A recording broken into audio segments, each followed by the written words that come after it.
అక్రమంగా పురుగు మందులను తరలిస్తుండగా అగ్రికల్చర్ అధికారులు పట్టుకున్న ఘటన పల్నాడు జిల్లా గుర్జాల్లో చోటు చేసుకుంది.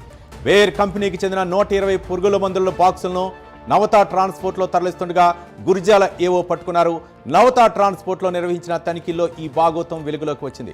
గుర్జాల నుంచి హైదరాబాద్కు తరలిస్తుండగా ఈ అక్రమ తరలింపు వెలుగులోకి వచ్చింది.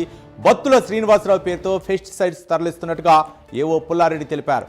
పట్టుబడిన పురుగుల మందుల విలువ దాదాపు 40 లక్షల రూపాయలు ఉంటుందని అంచనా వేశారు.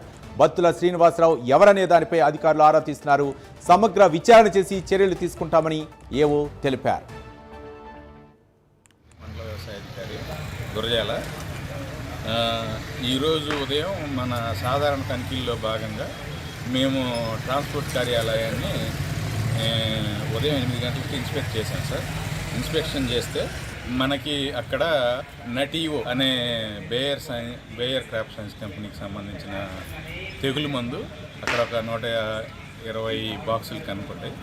దానిలో ఏంటంటే ఈ హైదరాబాద్ నుంచి మన గురజాలకు ట్రాన్స్పోర్ట్ చేస్తున్నట్టు ఇన్వాయిస్ ఉంది. దాన్ని పరిశీలించి వాళ్ళని ఎంక్వైరీ చేయగా వాళ్ళు ఎవరు అందుబాటులోకి రాలేదు.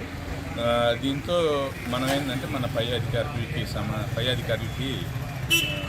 సమాచారం అందించి వాటిని అమ్మకపు